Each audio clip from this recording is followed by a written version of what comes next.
Flow Rogan, and this is The Art of Rhyming, episode 47. Just because you rhyme doesn't make you an artist. You know how we do. This is something to aspire to.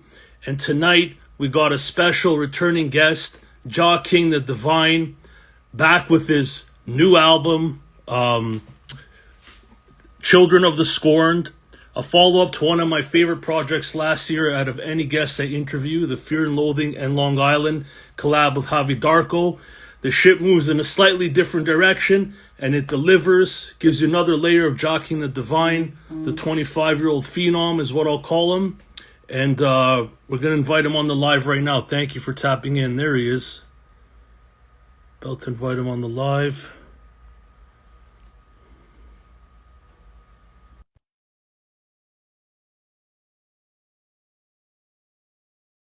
The Ronan, thank you for tapping in, bro. Tiff Roots, Miramani Official. Gonna get right into it. Peace, Jaw. Yo, peace, bro. What's the word? Not much, man. Just another day, another dollar, bro, as usual. Same shit. That's it. Yeah, man. Yeah. Just work and then family and then this. Okay. How's your summer been? My summer been pretty good, bro. I've been busy just doing like little music shit, traveling a little bit, just watching shit. Yeah, that's it. Nice. Staying busy, bro. I saw footage of you in the back of the pickup with the homies driving through the bush. What was that about? Yeah, I went to some retreat that was out here in Connecticut. It was like some powwow for Native Americans. Right. Got it. Yeah, it was fire though. Nice. Was it Yes. centered around like music and stuff, or just like cultural stuff, or like? It was just some real cultural shit, man. Yeah. Like, you know what I'm saying? It was different, some of the experience. You know what I mean? Got it. I see Yuta 91 is like album of the year. We're definitely going to get right into it. So look, in case there's anyone that taps into this interview that's never heard of Jah King, I want to let the people know what I like about your music. You always got a sense of struggle, storyline, your personal storyline, Yeah. but also your struggle represents, a part of Black America. If you agree that that's a fair statement. Yeah. And even though I'm from a different walk of life, I need to hear this kind of music because I often feel in my own way life is conspiring against me. And when I hear other artists put that out there, it lets you know you're not alone. Not that you want people to have pain, but you sort of relate to it in your own way, man. And it just feels real and visceral. So that's what I love about your music, man. That's love. Bro. That's most definitely what I be trying to do. Just trying to make something that, I know I speak to a specific type of people, but I make it to a way where everybody can relate, I feel like. So yeah, that's man. why I got with it. Yeah. So for those, again, that haven't peeped Jah King's music, I'm going to describe it a bit further. It's like a raw, unfiltered report of not only what you get on the streets, but what's going through his mind. It's a bold approach to this rap shit, and I fuck with it heavily. You often sound like a jazz man, just kind of scatting your bars across the beat, man. So, yeah.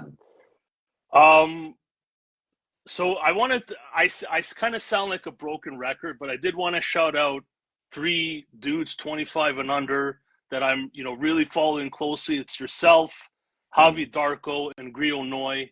I know you guys all kind of built together. Is that a fair statement? Yeah, Javi Darko, Grio Noi, myself, and then we got KJ.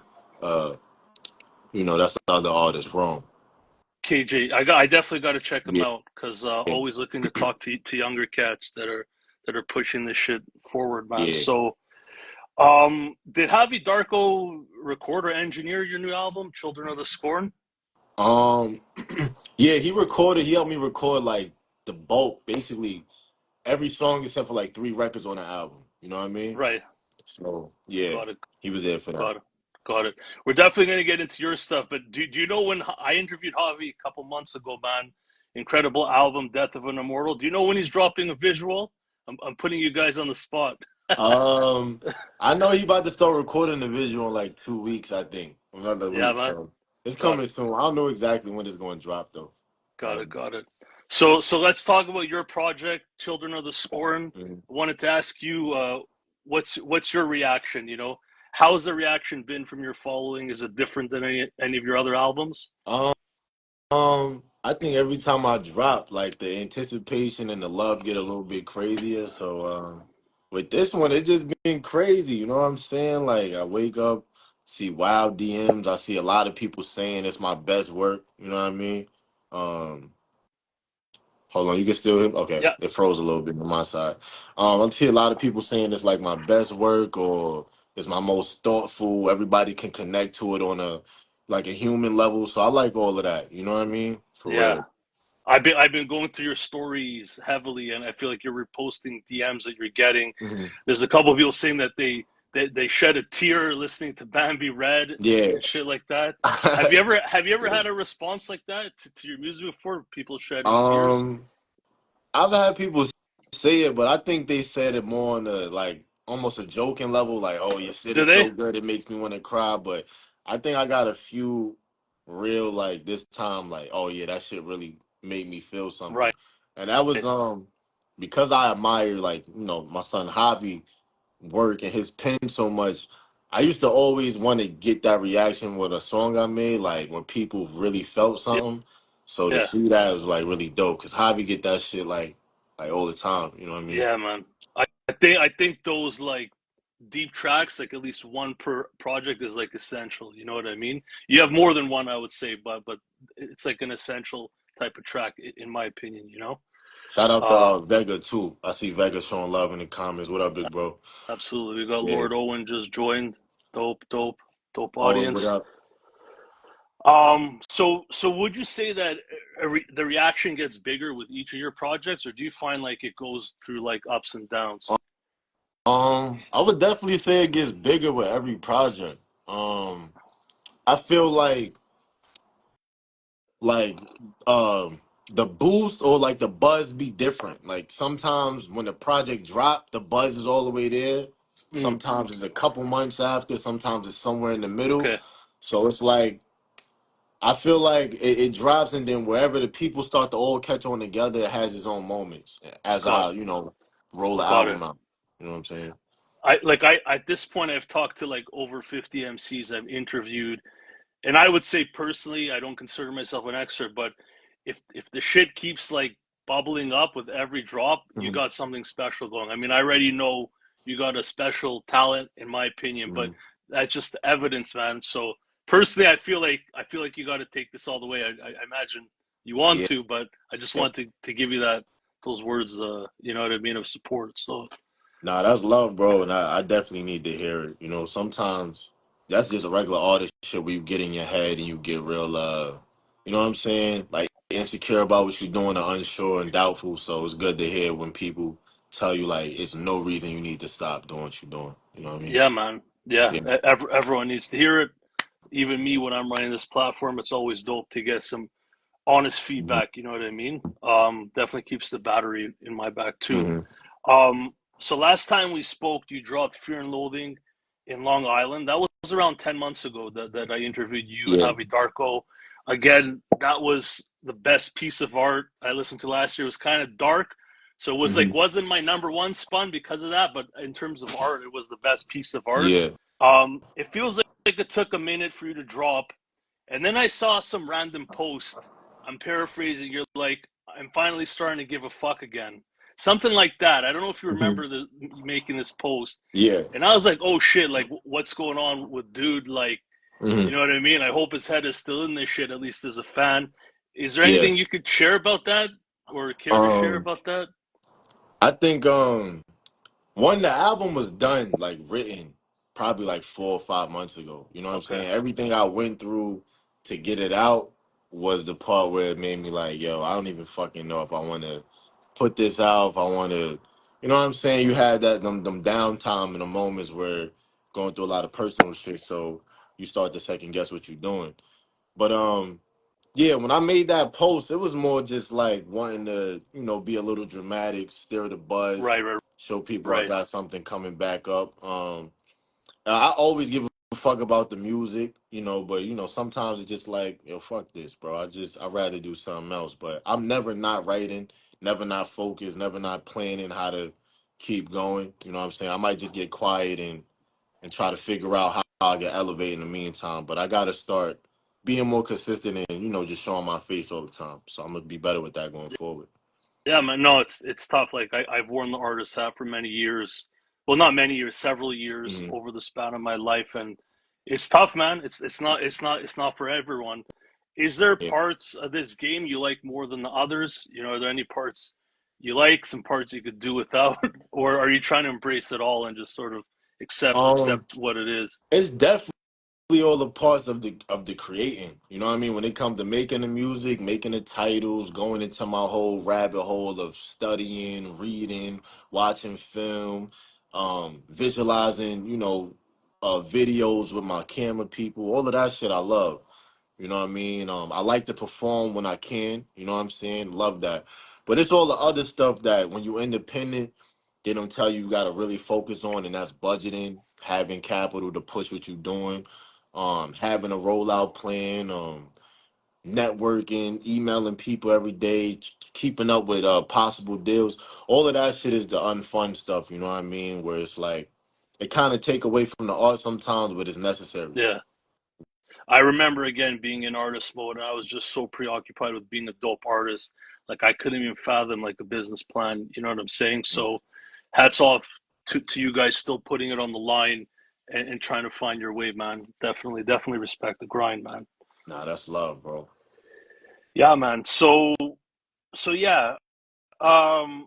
So last time you dropped was about 10 months ago, and I remember I interviewed Javi a couple months ago, and I asked him like what he thinks about people that drop frequently, like 3, 4 times a year, stuff like that, right? How do you feel? Do you feel pressured to do more? I know Javi said that you guys drop the type of shit that sits with people so they could digest it, so he doesn't feel too much pressure.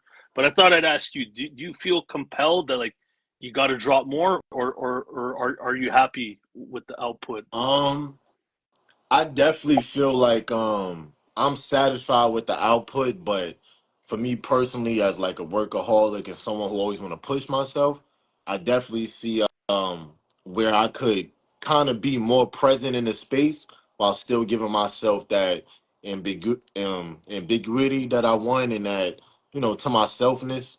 So I think like going forward, I'll be dropping like more singles, probably like short EPs, because I write and make a lot of music. I just don't put out a lot of shit because I want to put out what I think like is really gonna make an impact.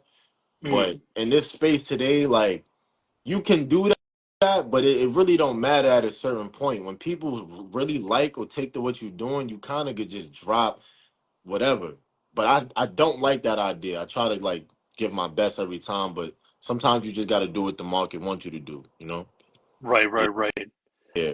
So I want to thank Coach. He sent me the link in advance to the album, like I think a week or two before, so I Mm-hmm. could peep it. It's always an honor because I think of your shit so highly.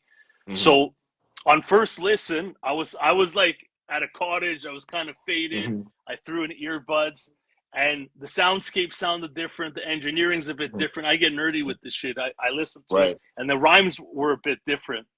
So by Mm-hmm. the second listen, I was like, okay, shit, now I'm locked in. Right. Like this shit is fire.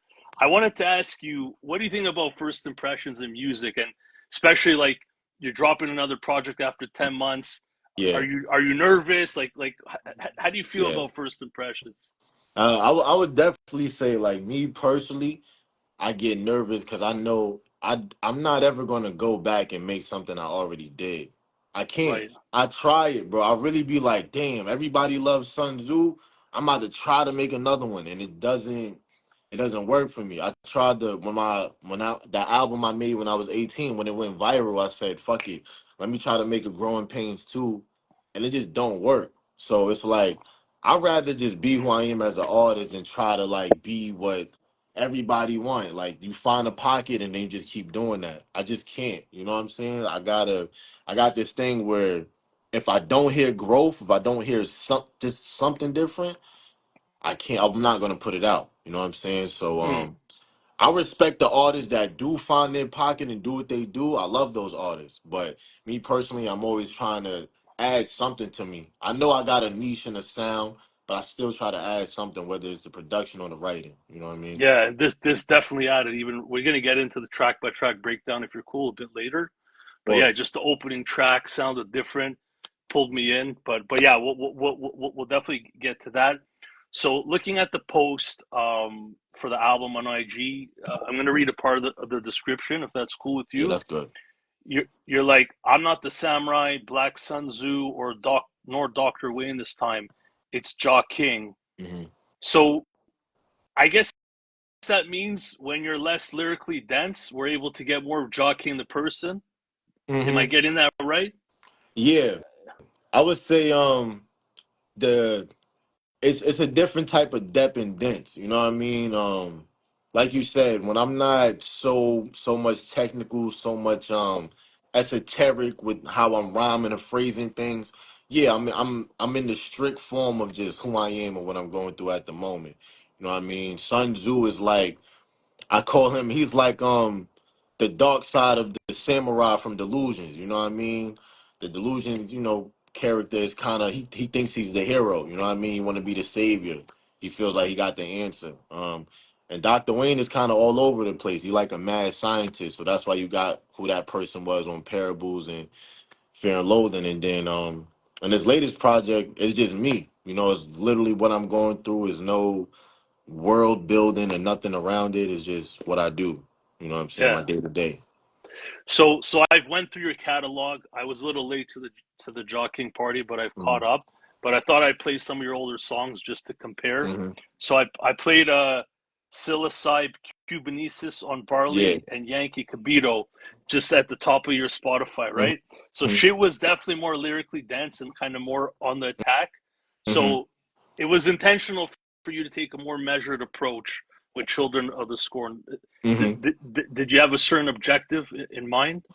Um.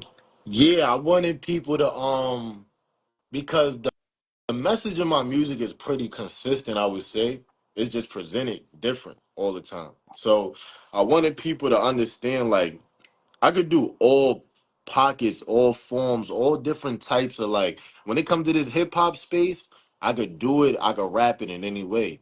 If you want a boom bap album, go listen to Fear and Loathing. If you want some real mad lib experimental shit, go listen to Sun Tzu or Delusions. You know what I mean? If you want that Mm, Jay Dilla feel, listen to my first project I made at 17, 18.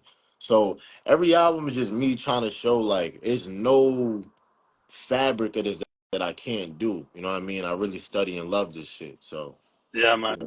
And again, I plug you guys all the time, but I feel like Griot Noi Hmm. could have went left, but he went right. You know what I'm saying? Right. Or went right and went left with his latest album. Hmm. Same with you, Javi Darko too. I it's just I love the music you guys are making, man, Thank and you. that you're really expanding what people can expect for you. Like that's a real artist, Right. in my opinion. You know what I'm saying? Right. So yeah, man.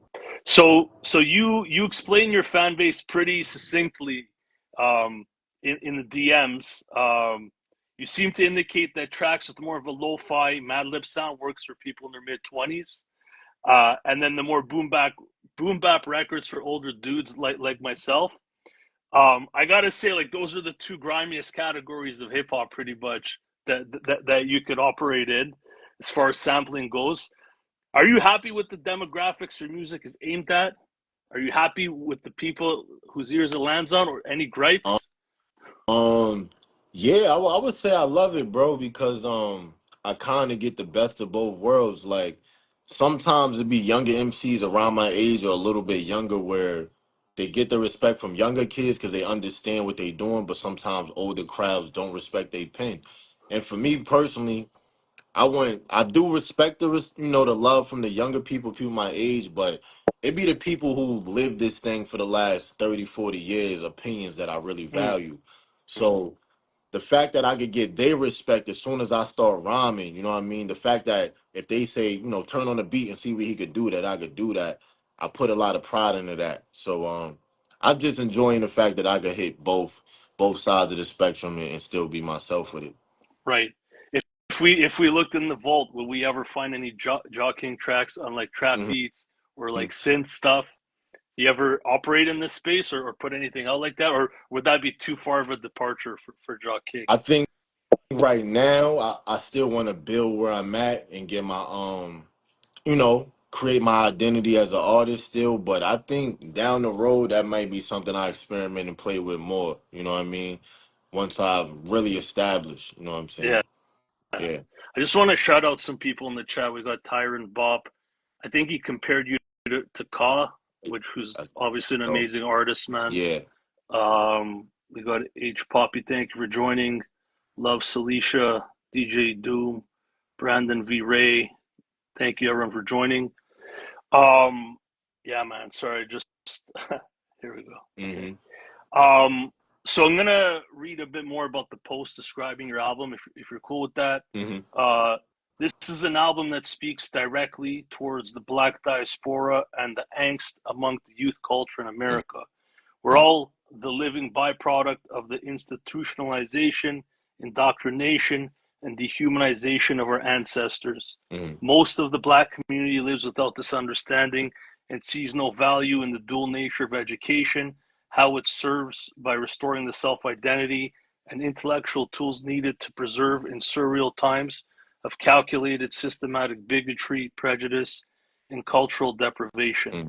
If it's cool with you, I'll read a bit more and then we'll get into the Yep. album. If that's cool. You good. Uh, these are some of my battles with love, trust, alienation, self-deprivation, discipline, addiction, frustration with our culture, and the wavering will to carry on the weight of the world as a Black man with trauma in a scathing society.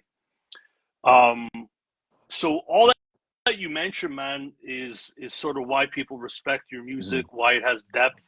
But I sort of feel you bring this to every project. What Yeah. makes this one different, Yeah. in your opinion?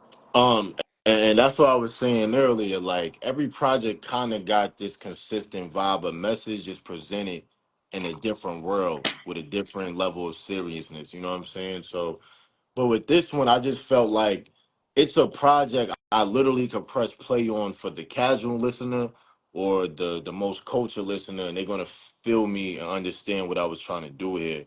So that's why I was like, this one, I don't really gotta tell you, or relate the story to a samurai's journey or relate the story to anything in Egypt and try. I didn't want to do that. I just wanted to make people know, like, you know what? If you didn't get it before, here's my day to day.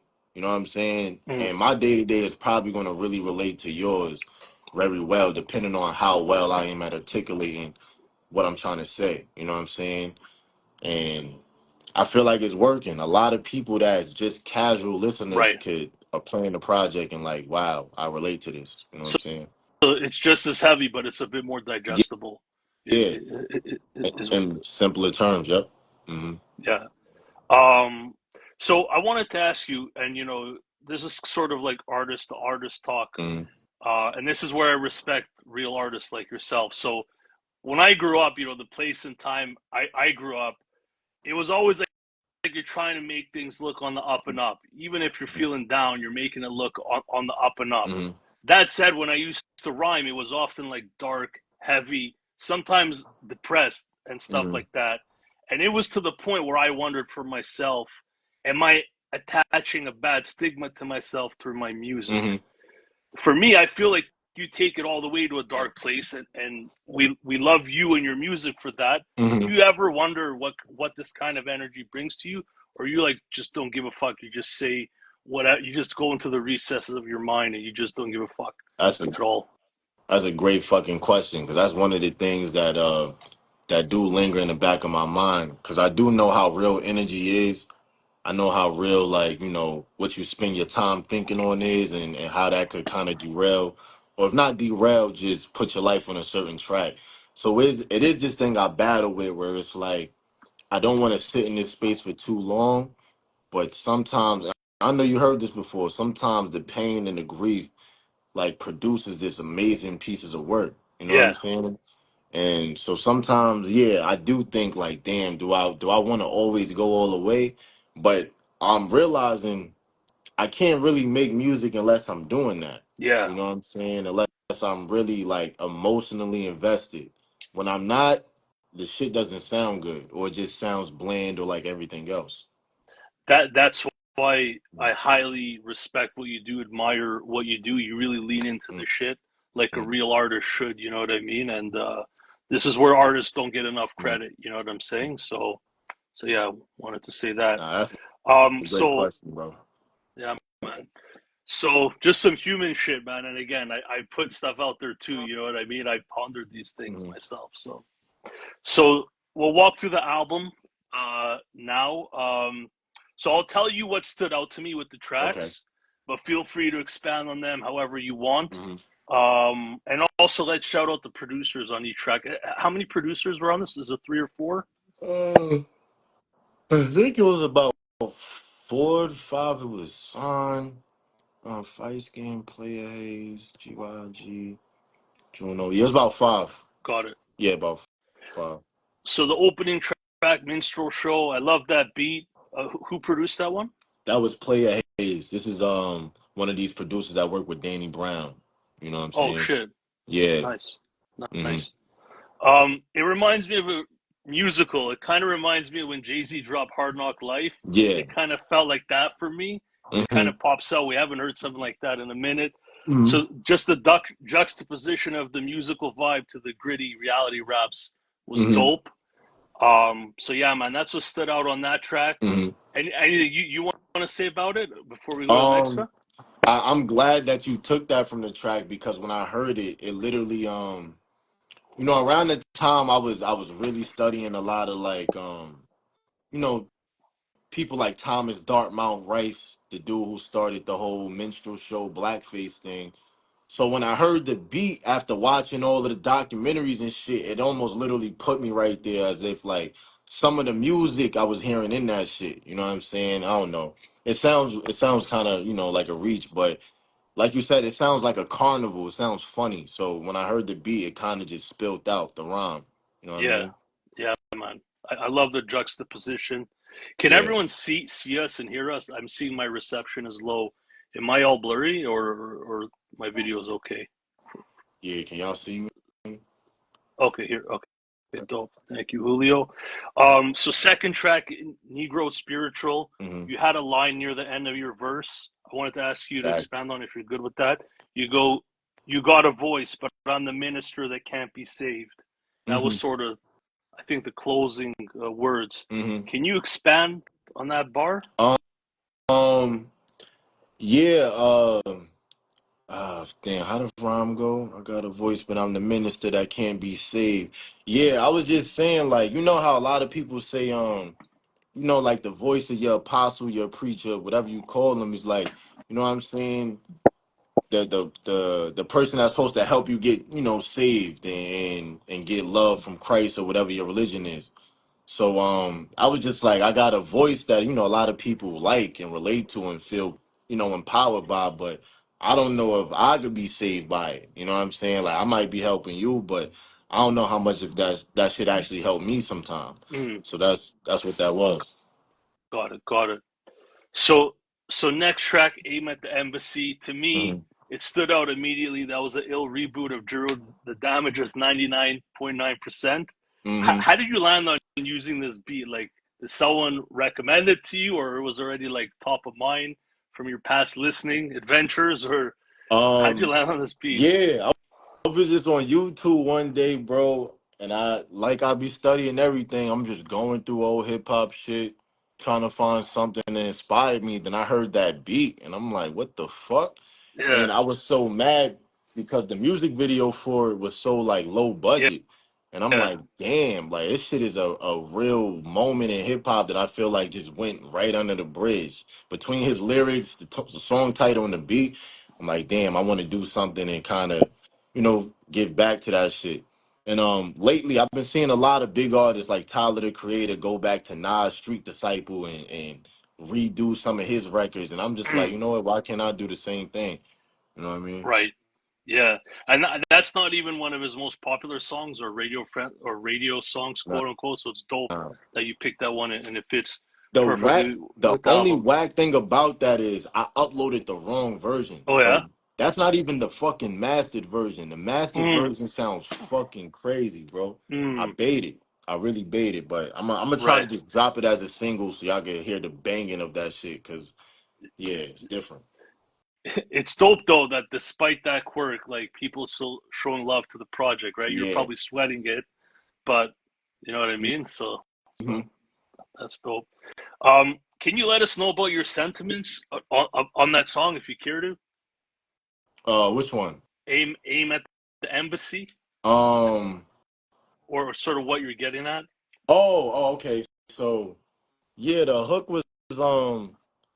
So basically, like in the verse, I explain like a lot of the pain and shit I'm going through and what I'm seeing, whether I'm having a hard time, keeping a job. So now I'm about to try to sell drugs, or if fucking seeing like somebody I grew up with off themselves with the drugs, and then, seeing black people that I grew up with and the environments I be around, use all of these loans and kill each other over property that they don't own and shit like that. And all these things is like, yo, aim your focus towards like this problem over here, and that's why it's like aim at the embassy, like aim at the real powers that be that sit here and watch us go through this shit. You Mm, know what I'm saying? That's why I'm like, I had a dream, nothing close to kings. Like my dream ain't like Martin Luther King's where shit is sweet. Like I would really want to do something. You know what I mean? So mm, that's what that's about.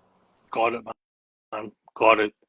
Um, so moving along, track four, A Shape of Things to Come. I always get an energy boost when I hear that one. Obviously, I'm old school, Hmm. you know what I'm saying, but I get a Method Man, Mary J. Blige vibe Yeah, off that track. Who produced that one? that's my man named Martin Feiskin. Mm, Yeah. got it. So you had a line that stuck out there to me. You said, "Learn a lot from a woman, from what's spinning in their playlist. Only way you winning if you live in like you A-list." It's So let's talk about a woman's playlist. What's your observation when you're listening to the average woman? Is there Have you wrapped your head around nah, a woman's playlist, or do they nah, still kind of shock you, man? nah. It's still shocking, bro. Cause sometimes it's like it's no way you can listen to this shit all day. It's no way you can listen to Glorilla and certain art. And I fuck with some of them. You know what I mean? Like the Yeah, music be dope. But it's like this is what you bum all day. You go from listening to this to trap music to now dance hall. Like you don't got no moment where you just sit with yourself and calm the fuck down in your playlist. right. So it sounds dragged out and funny, but that was the point of the line and kind of, you know what I'm saying? Yeah, Yeah. man. Yeah, stood out to me. So Yeah. track five, Idiom. Anything you want to say about Idiom? Um, um, so that was this one of them songs I always do on my album where I really try to play with rhyme and if you go back to the song, the whole song is full of like idioms and shit like that. So it's like can a snowball last in hell, you know what I mean? I use different ones like that. So if you go back to the song, you probably find a few of them. Set I'm trying to think. But yeah, that's what that was. So Public Enemy, dope tune as well. I'm gonna quote a That's bar one of here. my favorite ones. One of your favorite ones. Yeah. So so do you still play this thing back? By the way, before we continue, are you always playing this shit back, or do you kind of Um. move on at this point? So we on day 5 now. The first like 3 days, yeah, I was playing the album a lot. I really was enjoying it. Now I'm probably trying to shift my focus over to like dropping a little deluxe for the album. You know what I'm Mm. saying? So this a little, spoiler right now. Oh, I'm about to drop another nice, 3 songs for it. dope, So that's my dope. focus. Keep the Hmm. momentum going. Hmm. So track six, Public Enemy. Hmm. I'll quote a bar. You're like, the hardest year of my fucking life, but I'm tough despite a couple nights in the cell. This hell will make you question Christ. Hmm. Is there anything that you want to share with your fans about sort of what your year has been like, in case people are wondering? Um, I'll definitely say this. Like, it's been one of them like them real up and down years where you kind of don't understand like why certain shit is happening. You know what I mean? Mm, You know what I'm saying? I grew up. you know what I mean, with certain situations and things. I was like, all right, that's fucked up, but life keep going. So now it's just like one of them things. Like, why is certain things still happening? You know what I mean? So I'll leave it at that. It's just a Yeah, lot of yeah, unanswered yeah. questions in my life right now. No, the last 5 years, I feel like things have been conspiring against me, and Yeah, like I really have to shake the shit off in a way yeah, never have without saying too much. So I can relate. It just never ends, man. yeah, And bro. so I can understand based on what you said. So, uh, Exactly. but Word of the State, truly one of my favorite songs. Too. It's about a troubled black youth turned man. I wanted to ask you, how many different people is this person based on? Like, did you have one person in mind? Does it connect to your life, this story you put together, or is it like multiple people made into one Um, character? and that's brilliant. You picked up on that. It's definitely like multiple people I've known and grown up with. So about probably I could say five, but I met so many people that's been in these homes or been in these situations where their life is like it's crazy and they get therapy and that shit don't work, then they get on these drugs at a young age. So the story is just about a lot of just, and this is my point. It's about how we all experience this thing we don't always talk about. So that story is just me putting all them stories together and kind of making my own, you know what I'm saying, thing out of it with creative license. But yeah. Dope, man. Dope tune. Mhm. Great tune. Yeah, that's Um, one of my favorites too. so Bambi Red. Yeah. It's a dysfunctional love story, so to speak. Hmm. Is it about the closest person you've ever got to in your life? Because it sounds like it. Yeah, yeah, it's about my little shorty I was with, you know what I'm saying, with right now. Yeah, man. Mm-hmm. So you're like, I thought this really stood out. You're like, I got my own growing pains, bonded over trauma we familiar to the mental strain. Our DNA is filled with years of oppressive leeches. Depression deep into our genes is allowed a secret. But yes, I'm sleepless. A scorned woman is my weakness. We destroyed each other, but can build it back with broken pieces. I Yeah, thought that was impactful, man. That whole sequence. thank you. So, yeah, man. Um, yeah, nah, I don't, you know what I'm saying? Like I dated a lot of different girls and shit, but not a lot of them really make me feel like, you know what I'm saying, that I want to sit there and write about what the fuck happened. So it was one of the moments where it's like, let me embrace something different, a different energy I don't really, always tap into and challenge myself. And it came out doper than I thought it would, and then the effect that it's having is not even what I thought, it would even have.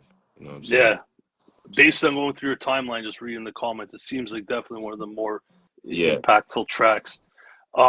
What's the meaning behind the name Bambi Red? Is that just combining Um. different names, or And real shit. Her real name is something totally different. But when I met her, well, when we started speaking, her Instagram name was like Bambi. So I always went off of that. And right? then Shorty, she always dyed her locks different colors. And one of my favorite colors she did was red. So that's where the red come from. Got it. Got it. Yeah. So nine, we got Young and Turned. That's an interlude, and then Yeah. 10, also one of my favorite tracks, Killers of the Flower Moon. Hmm. Um, what's the meaning behind the title? Um, so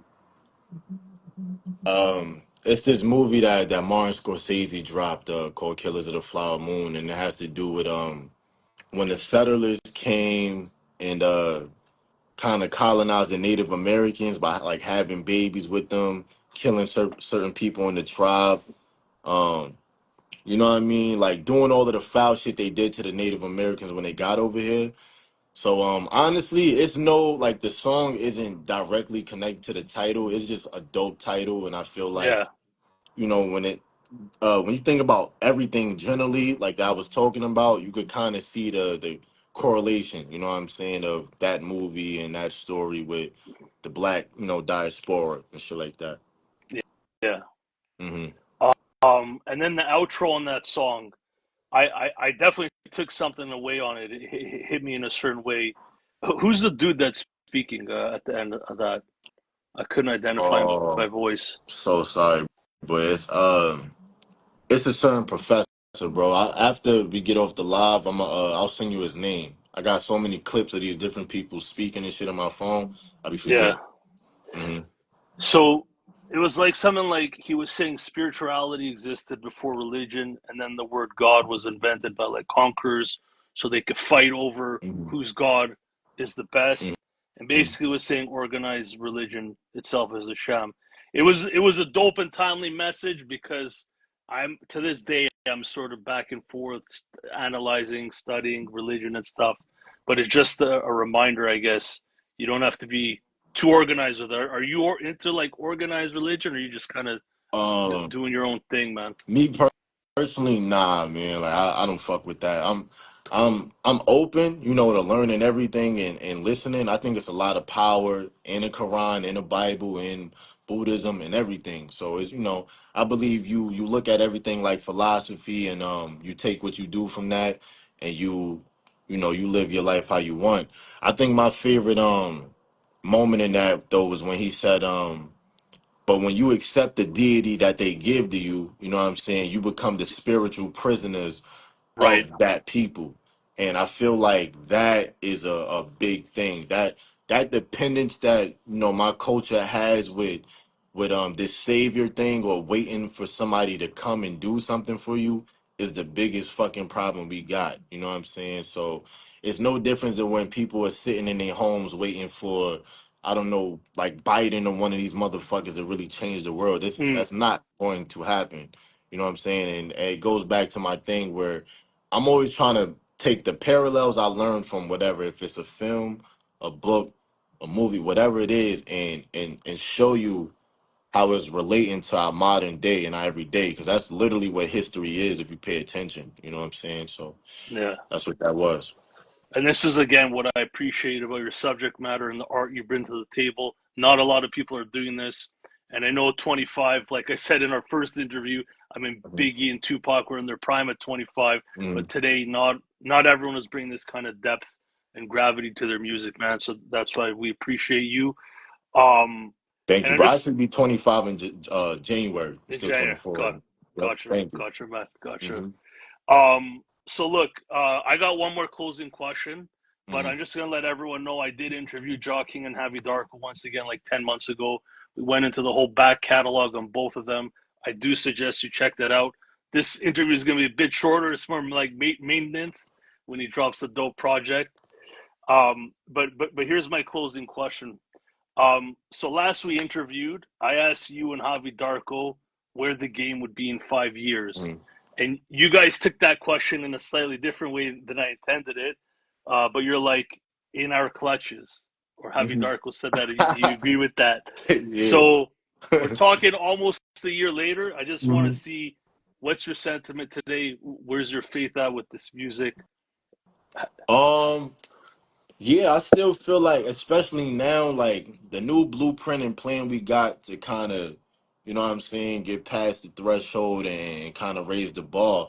I definitely still feel like in the next, 3 to 5 years, you're going to see us making a lot more powerful moves and doing a lot more dope shit. Um, I don't know where we'll be exactly. I just know the sky's the limit, and we get this organic reaction for what we doing. But it's such a powerful one. It's like it can't be ignored that this shit could be way bigger than it is right now. And I think that's a testament to the versatility in the music, the passion that we have for what we're doing, and then also just the climate of today's music. Like people want something else they could really hold on to for a long time. So that's what we're trying to do. That's definitely how I feel about you guys. Sky's the limit, in my opinion. Mhm. Um, So look, I just want to take a moment to shout out everyone that tapped in. Tyron Bob, I see you've been active. Thank you for tapping in. Happy you're enjoying the interviews. San Inc. Divine is the movement, he's saying. Thank That's you my for boy. joining. Real quick, Son actually is Divine now too. He's one of the producers for the camp. So I'm gonna tag you in with bro, and hopefully y'all can have a conversation one So day.